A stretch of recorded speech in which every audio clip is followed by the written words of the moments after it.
Hello, everybody, and welcome to episode 31 of Montague Island Books. And we've got a great author with us for your entertainment this evening. Now, the author guest tonight lives in West Sussex with a husband, two daughters, and their beloved bulldog. Her love of writing began in her early teenage years, inspired by hours spent buried in point horror, Richard Lehman, and Christopher Pike, with the occasional Judy Blume thrown in for good measure. Other passions include movies, horrors especially. She says, who doesn't love a good scare? Yeah, I agree with that. Bulldog walks, swimming, and anything involving cake. That sounds good to me. Her debut novel, Stalker, was released on the 10th of September 2019, quickly followed by Payback in January of 2020, and Reckless in May of the same year. Now, her fourth novel, Bad Girls, was published in January of 2021, and this is going to be followed by her new book, The Babysitter, which is due out tomorrow. So there's a little introduction, and she's also, they're all standalone titles, and she's also currently working on her sixth book. So that's from the bio. I think I got that from Amazon. Anyway, a very big welcome to Gemma Rogers. Pleased to be with you. Thanks for joining us, Gemma. Hi, Joe. Thank you very much for having me. So I'm Gemma Rogers. I'm an author of gritty thrillers. They generally have a female protagonist, and they're kind of along the themes of righting the wrongs or seeking out injustice. Normally, I'm really fascinated by how people can just make one sort of flip decision and it absolutely snowballs, and all of a sudden, you know, you've created a whole world of nightmare, a whole nightmare for yourself. So that kind of thing intrigues me, and a lot of my books kind of follow that vein. They're all standalones, so there's no order in which you read them in, and they're all quite different. I've got one that's more of a whodunit, but generally they can be a little dark, gritty thrillers. Good. Yeah. So do you want to tell us a little bit about each of the books without giving any spoilers? Yeah, sure, no worries. So my first one, as you said, was Stalker, which is here. So Stalker was actually born out of an indecent assault that I suffered back in 2001. Oh. So it's very loosely based on, it kind of inspired me to write something about it. So it's about a character called Eve, whose world implodes on a Sunday morning when she's assaulted on the way to the train station. And as her attacker kind of evades capture, she decides that she's going to try and seek him out herself. So it's a bit of a cat and mouse thriller. It's got some quite sort of trigger warnings. There's, you know, obviously a sexual assault in there, so, yeah. And it's quite dark. So that's the first one. Yeah. Payback is my kind of whodunit, and this is actually this idea came to me when I was reading about chickenpox parties. You know, have you ever heard of those parties that parents have decided to take their kids to go and get chickenpox? Yeah, as you do. And it's about a group of teenagers that all want to lose their virginity before they leave school. And it's a group of male and female friends, and they decide just to get the deed done. But something goes wrong, and 20 years later, it comes back to bite them, basically. Yeah. So that's a bit of a whodunit. Yeah, good one. The next one, Reckless, is about a female teacher who makes a very bad decision when she gets involved with a sixth form student. And initially she's very flattered, but their relationship goes beyond where it should. And this sixth form student isn't all he is made out to be. So there's a bit of kind of coercive control in that, and also it's teetering on the lines of obviously what's morally and legally allowed. So that's probably my racy, kind of more racy novel, I guess. But again, they're all dark, sort of gritty thrillers. And the most recent one, besides The Babysitter that was out this year, is Bad Girls. This is about a girl that's recently come out of prison. She's in the kind of probation system, and she takes a job at an industrial laundry where the boss is kind of in cahoots with the probation officer. And they've got kind of a bit of a trafficking, kind of exploitation thing going on with all the females that come to them through that system. So that's quite, they're all a bit dark. I don't know what it says about me, but and the new one, drum roll for the new one. Yeah, I don't have a paperback of that, unfortunately. So I'm hoping that you're going to be able to see this cover. Yeah, nice and clear that. Yeah. I'm waiting for them to arrive, but this is a child abduction story, but it's got a slightly different take on it. You know where this child is all of the time. It's from 3 different perspectives: the mother, the kidnapper, and the babysitter. And obviously I don't want to give too much of the plot away, but it's a different spin, and you're kind of questioning who's really the victim of the scenario. So that's the latest one. That's out tomorrow. Fingers crossed that it's going to be well received, but we'll see. I'm loving it at the moment. I was hoping to read it this weekend, and I got some visitors, some surprise visitors, so I've not had a chance, but I'm about a quarter of the way through, and I love it. Yeah, love it. So I need to catch up and get it finished. Yeah, so I can't give too much away because I don't want to ruin it for you. No, that's right. That's right. So that's great. So that's out tomorrow. So tell everybody where they can where they can contact you on Facebook or on social media and your website. So I'm pretty much on everything. So my handle on Instagram is Gemma Rogers Author.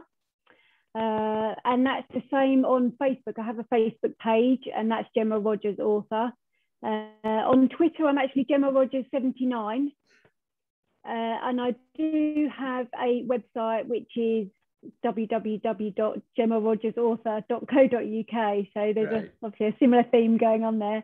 But at least that's kind of a universal. If you type in Gemma Rogers Author, you'll get me somewhere. We'll get you somewhere on Google or whatever. That's great. Yeah. So now you've written these books so fast. How do you get an idea in your head and then elaborate on it? Or I know you were saying that one of the books was obviously relating to your own personal circumstances, but generally, is it just an idea that comes in your head and then you sort of build on that, or how do you go on about creating your books? So I think I normally get an idea, and I mean I get lots of ideas, but I normally get a particular idea and it starts bubbling, and it's at the back of my mind, and when it almost develops almost by itself. It just gets, I add things to it, and then when it starts bubbling away and I'm continuously thinking about it, that's when I think, I think I've got something here. And that's when I know that I've got to grow it. And that normally happens, funnily enough, it kind of normally happens to me about halfway through the current book I'm writing. So I'm always thinking, right, stop, I've got to shelve that and carry on with what I'm doing, knowing that there's something there bubbling away. And when I finish that book, I can kind of concentrate and develop the next story, and that's happening. I mean, I'm halfway through book what would that be, 6 right now, and already I'm thinking about book 7. So I think I can't switch it off. And do you tend to sort of get all your ideas together in bits and write chapters at random and then sew them all together, or do you sort of start at page 1 and go to the end? Yeah, no, the latter. Yeah, I always write, literally start all the way through to the end. Very occasionally I'll write the end sort of just before I've got there, and then kind of, go back and fill it in. I'm definitely what they call a pantser. I'm not so much of a planner. I have to write down notes for particular things to obviously make sure that, you know, the plot holes are covered, and I've sewn in kind of hints if I need to, things like that. But definitely from start to finish, all the way through. And because I can be writing sort of a few chapters in, and then I'll get another idea, obviously to do with that plot, and it'll go in a slightly different direction than I had planned. And that's what I love. That's the brilliant process for me, because it gives me the freedom to just kind of go where it leads me. So yeah, that works for me. That's brilliant. Yeah. One question as well. I forgot to ask earlier when we were going through the books. What formats are the books out? Are they sort of all paperback, and are any on audio or? Yeah. So they are all on audio. They're all available audio versions of the books, which is fantastic, and they all come out. So the day of release, it's out in Kindle, it's out in paperback, and it's out on in audio, so via Audible or wherever. You can get some. You can get some. You could order them via Waterstones. You can order them via Amazon. A couple of them are in the works. I think Stalker and Payback are in the works, which is great. So hopefully that they'll take some more. But no, they're all available via all formats, I think, including hardback and large print as well. Brilliant. So available to everybody. So no excuse, people can go and get them out of these places and keep reading. That's great.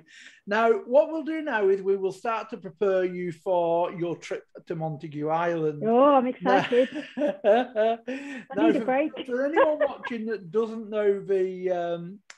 know how this works, Montague Island is a fictitious island that was created by Mike Craven in one of his Tilly and Poe books, The Curator, and that's where I sort of stole the name from, really. And basically, when the island is off the coast of Cumbria, so it's not like a desert island. It's a cold and blustery Cumbrian island.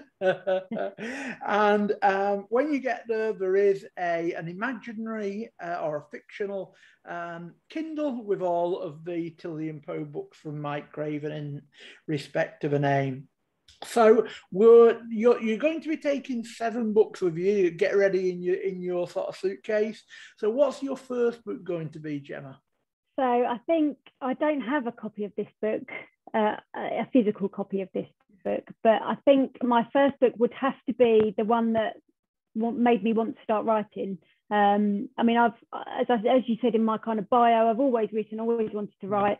I read Birdman by Mo Hader, and I was absolutely blown away. It was so dark. I know I've used that word a lot, but it just completely enveloped me. And Jack Caffrey, the DI, trying to find the serial killer, and this serial killer is really twisted, puts live birds into the chest of his victims. It really, if you've not read it, you must read it. It's absolutely brilliant. So I remember reading it and thinking, wow, I want to be able to, and I'm not saying I can, obviously, but I want to be able to write like that. It was just fantastic. So that would definitely be my book number 1. So that gives you inspiration to carry on writing as well. Yeah, I've read it a few times. I always love going back to it, because to me it's like a masterclass in it's everything I'd like to be able to achieve. So yeah, that would definitely be my number 1. Brilliant. So what's the second book you're going to take? And this one I have got a copy of. This is my Harry Potter, I'm afraid, and the Philosopher's Stone. So the funny thing about this is, when it first came out, and obviously the buzz grew, I tried to read it first of all, and I couldn't get into it. And then I'm a massive audiobook fan. I've always got an audiobook on the go, as well as a Kindle copy and sometimes a paperback as well. So I listened to Stephen Fry narrate the Harry Potters, but I've picked the first one, but it could have been any of the series, because he absolutely brought them to life for me. Fantastic narrator, brilliant with all of the voices. And all of a sudden I was absolutely hooked, and I was just immersed in this magical world. So I love this book. Yeah, great. Yeah, that would definitely be my number 2. Yeah, and you're not the first person to have picked that book. We've had that before, so it's like quite a popular book, but a great. And as you say, if you listen to, the audio of it, and the audio book has stayed with it, as always will with Stephen Fry, even better. So wonderful. So what's your third book to go along with Harry Potter? So I'm going to stick with I'm going to go with a childhood book. So it's a children's book. This one I don't have a copy to hand, but it's The Lion, the Witch and the Wardrobe by C.S. Lewis. Classic. So yeah, absolutely. And I have really fond memories as a child. I remember like a winter's morning and it was really dark outside, and I'd be downstairs and I'd be eating tea and jam on toast and pretending that I was having tea with Mr. Tumnus. And again, I just love the world that was created. Narnia was just this, so magical, and the fact that it was hidden in someone's home, so to speak, quite easily accessible to children everywhere. Everyone's got a wardrobe mostly. So yeah, I would go with that. That's definitely, it's like my comfort book, I guess. So I think, if I was on the island and I needed a bit of home comfort, I think that's the one that I would read. Yeah. So that would be that's number 3. Yeah, and that's great because that sort of, like the Harry Potter book, it just transports you to another world, doesn't it? Again, like a fantasy world. So brilliant and good choices, because you'll want to be in Fantasyland when you're stuck on the island. Yeah. So what's book number 4 going to be, Gemma? Right. Well, we're going to go completely different now. Oh. This is Flesh. By Richard Lamont or Layman. I read this when I was, I think, 13. It was the first time I read this, and I was on holiday with my parents. It was just me, and my mum and dad had taken me to Lanzarote, I think it was, and I'm a massive horror junkie. I love horror films. I love horror books. Anything that scares me, I love it. And it was so gory and just horrid. It's about, I'm going to read you the back. No one in town has ever seen anything like it before. A slimy mobile tube of glistening yellow flesh with dull staring eyes and an obscene probing mouth. But the real horror is not what it looks like or what it does to you, but when it burrows greedily into your flesh, but what it makes you do to others. Ooh. So it kind of, it's like almost like an alien being that kind of gets in the back of your spine, connects to your brain, and then turns you into like a maniac. Wow. Brilliant, absolutely brilliant. I've read lots and lots of his books. Just hope there's none of them on the island, or else. Yeah. Yeah. To be read alone. So Flesh is number 4. So what's number 5? We're going to go different again. This one, it's a non-fiction. I think I've read this. I think it rings a bell. I think, if you have read it, you won't forget it. That's for sure. A Child Called It by Dave Peltzer. I don't actually remember why I picked this up. I don't read. I read some true crime, but I hadn't read something like this before. And this child's suffering was like nothing I'd ever read before, and it just touched me completely. And I mean, I was in tears. It was horrific reading, to be fair. I don't know why we do it to ourselves. I know, it's mad, isn't I think it? I don't know whether it's morbid fascination or just trying to empathise with this poor child. Knowledge, isn't it, as well? It's just abused by his alcoholic mother. And some of the things she did to him was just horrific. So that stayed with me, and I've kept a copy of that. And I don't read it often, to be fair, because it's heartbreaking. It's a tough one. But I think it definitely makes you realise, makes you grateful for the upbringing or the parentage that you've had. or in my case, it absolutely did. So that would be my number. What's that? Number five. Brilliant. I think he's actually brought out more, either a second or maybe even a third one. Donna's just nodding ahead. Yeah. So I think there is like quite a collection of them now. But yeah, as I say, very, very sad, but really like well written, and to have to think about how he sort of sat down and wrote about that is just like something else. So I should imagine it's, sorry, Joe, I should imagine it's probably very cathartic, I guess, to get it all out and on the page. But sorry, number it's 6. all right. Number 6, away you go. Okay, I've got no idea how to pronounce this author's name, so this will be fun. This is The Language of Flowers by Vanessa Driffinbow, is it? Or something? Yes, different. Yeah. How did you pronounce that? Is it Driffin? I don't know if it's right. Is it Driffinbow? It's Diffenbough. Diffin, Baugh. Diffenbough. Anyway, it's fantastic. The Language of Flowers. And what's that book all about? And what's the connection that you have with that book?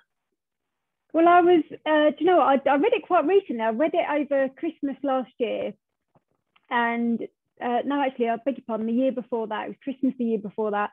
And a friend at work, I was chatting to her about the Russian lady, and I was chatting to her about her my favourite books. And she said, "Oh, have you read this book?" And I said, "No, I haven't." And it's not really a genre that I would normally pick up. I read, as you know, I read like crime. I read a little bit of fantasy, a bit of horror.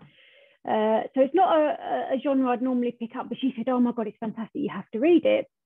So as with a lot of my paperbacks, I read them in the bath. I don't know why. I sit in the bath, and I think I might be frightened to take my Kindle in there, maybe. Yeah. But, so I was reading this, and it's basically about a girl who grows up in foster care, and she finds it almost hard to communicate how she feels, and she learns about the language of flowers. And now every flower has a different meaning, different way to describe feelings, and she uses it to express her emotions. And she persuades a local florist to take her on as she gets a little bit older, and she kind of uses her gift with flowers to help people sending messages to their loved ones. And it's an absolutely beautiful book.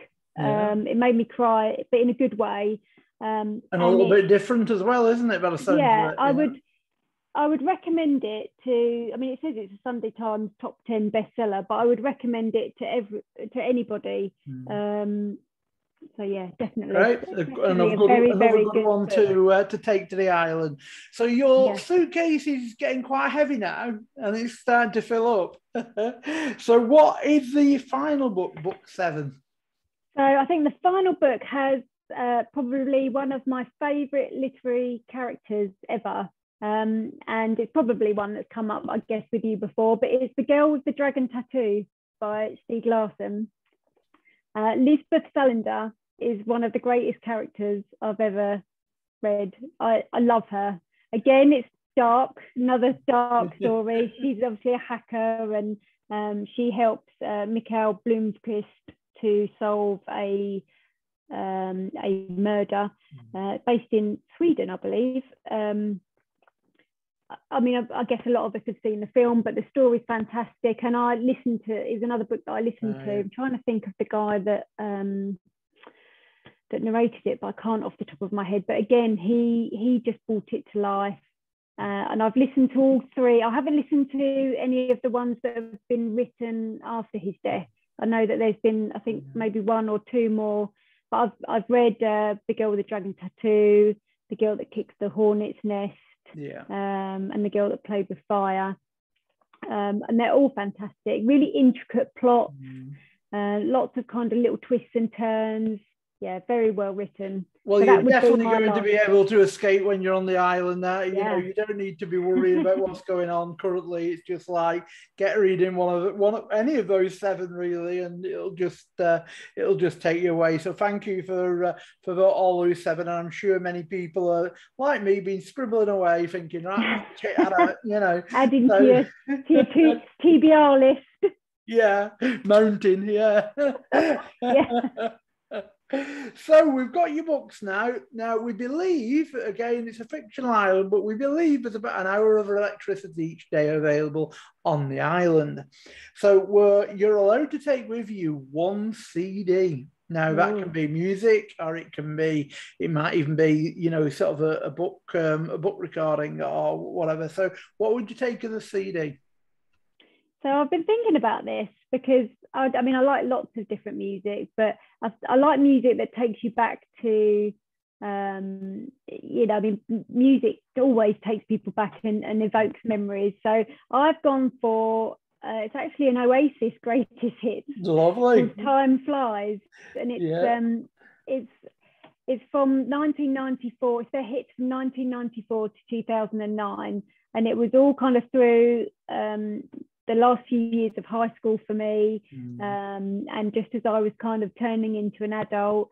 And I really like rock music. The lyrics are fantastic. The melodies are fantastic. So yeah, I think that album would have everything for me. So it's like the theme tune to your teenage years, so to speak. Yes, definitely. So it'll bring back lots of memories. So that's great, and a good choice because there'll be a bit of mixture of all sorts. So that's good. So next we've got a DVD. Now this can be like a film or TV series or. Yeah, I have. This is my favourite film. The Crow. Yeah. So this is. It's actually based on my comic books. Which is quite mad because I'm not a massive fan of like the Marvel movie. I mean, I watch them. My husband's a big fan. I do watch them. They're really entertaining. Again, this one's really gothic. You're probably getting a bit of a theme of. Yeah, definitely. It's about. I don't know whether you've seen it. It's about a rock musician who is murdered on. I think All Hallows Eve, the night before Halloween, just before he's due to get married to his girlfriend, and he comes back and avenges his death and her death by killing part of this gang one by one, and it's just brilliant. Love it. It's got a bit of everything. It's got a bit of everything. There's a few really good one-liners, and the soundtrack is fantastic. And it's it's really heartwarming as well, like heart-wrenching, heartwarming as well.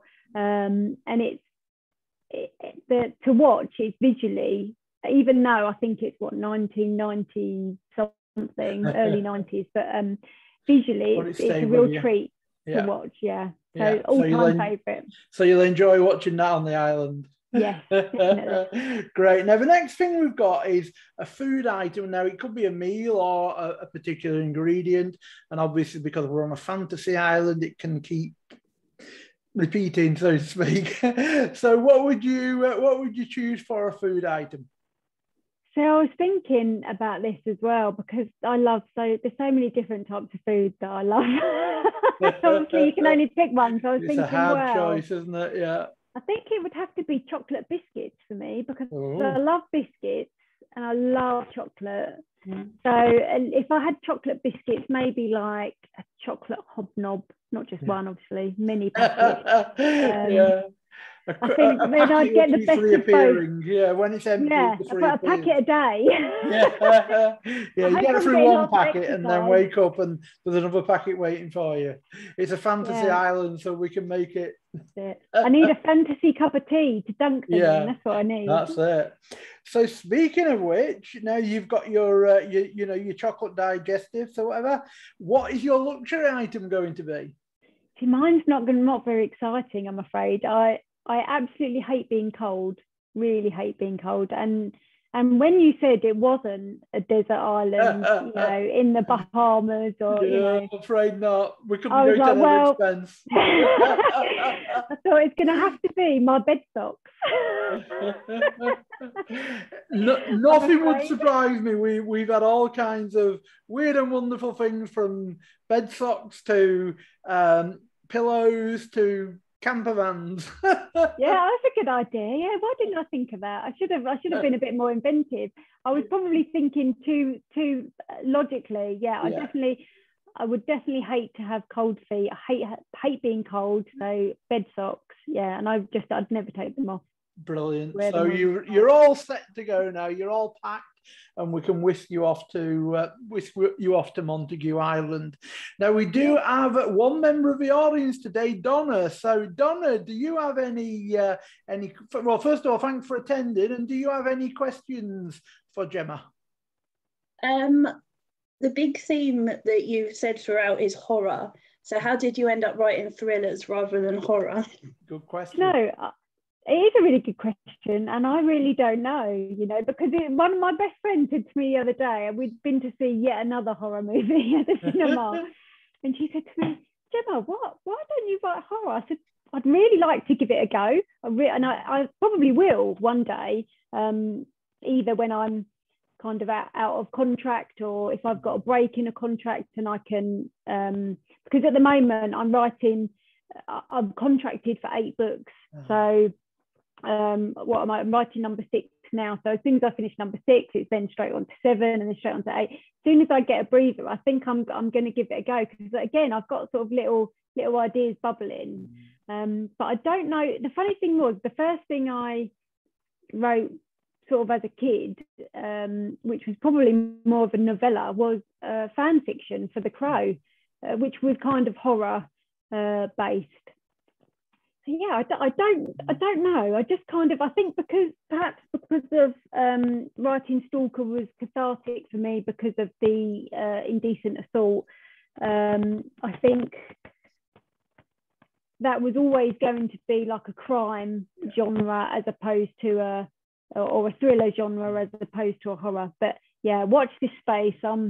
Stephen King, I'm coming soon. Yeah, I would just add a little to that question as well. It was a great question, but I'll just add a little bit to it. Have you written any short stories or anything in the past, or is it just the full-on sort of books you've done? I find it really hard to write short stories. I take my hat off to people that I don't know whether I'd be able to do it. So I remember when I was writing The Crow, the fan fiction, but I must have been maybe 18, so quite a few years ago. I think I'd got to about 30,000 or 20 to 30,000 words, and I was like, wow, that's massive. Yeah. Of course, when I wrote my first book, it was 90,000 words. Now I can't think how on earth I would do like a whole story arc in I don't know, 1,000 or 5,000 words. Yeah. So I take my hat off to people that I'd like to give it a go. Again. You'll have to give it a go. Yeah, you'll have to give it a go and let us put it in one of the compilations. That's always there's a lot of charity compilations and things. I'd like to do that. That'd be great. Yeah. So Donna, have you any further questions? No, I don't think so. Just want to say thank you, and my TBR has grown even more. Thank you very much. One of the dangers of watching this show. It's too big already. I need to live to about 200. Yeah, same here. There's just not enough time, not enough hours in the day, is there? I know, I'm exactly the same. Speaking of which, how do you go on? Because obviously you seem to write quite fast, and then, as you say, you're on to the next. So do you read it all sort of fiction when you're writing, or do you have to? You do, yeah, all the time. So when I'm driving, walking, or housework, it's audio, and I've got my AirPods in, and I'll be listening to, like at the moment I'm listening to something, an excellent book about 9/11, which is really, really interesting.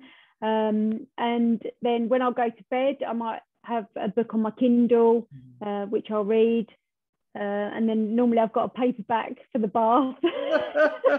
So I might have got 2 or 3 on the go. Yeah, absolutely. Because, you're learning all the time as well. And I love reading things and thinking, wow. I remember reading a Karen Slaughter book once, Tip Tricks, I think is it Tip Tricks?